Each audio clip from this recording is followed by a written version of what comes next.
from there as far as coverages and what they did and what you didn't? Yeah, I mean, they hit 3 quick threes. One was in transition. Hardaway pulled up about 23 feet. It wasn't covered horribly, but you want to get that next step to make him put the ball on the floor. Next one, it was Cunningham. Was trying to get somewhere against Duncan. That was another easy kick-out three, and then the last one that Hardaway hit was just was a tough one. It's a shame. We've had 2 games where we've had incredible comebacks and both times come up short. The lesson, would be not to get down 19, and play with that kind of desperation throughout the course of the game.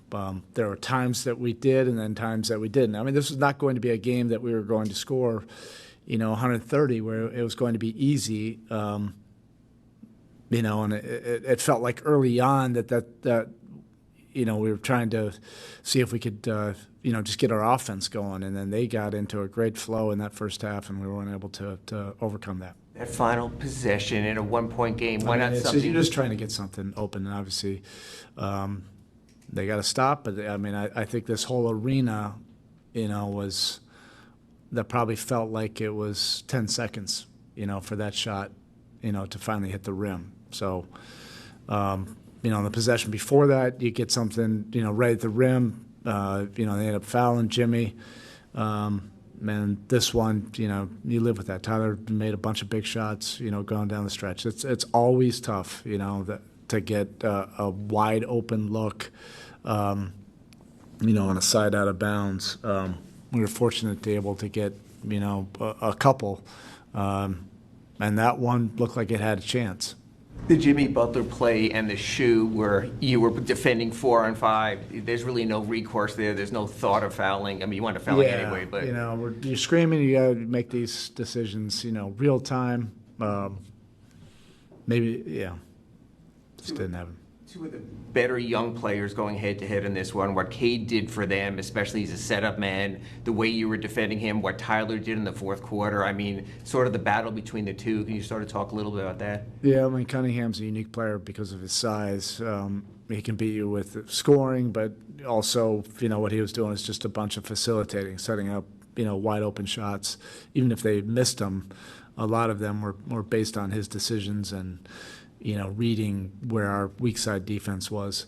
And Tyler, that was impressive because, he had struggled through 3 quarters and then all of a sudden turned it on. And that's why when we say he's ignitable, that's an example of that.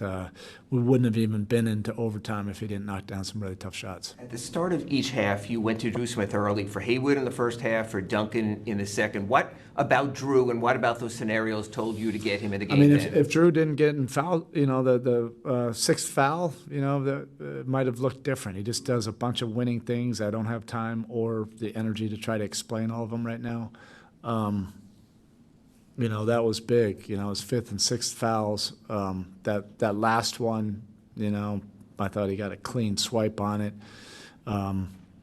He just does a lot of stabilizing things, and he did some really good defensive possessions on Cunningham going down the stretch. It felt like the three-point shooting for them, particularly the first half, created that gap. What would you have liked a little bit more to get them uncomfortable? To make them miss. Okay. Thank you.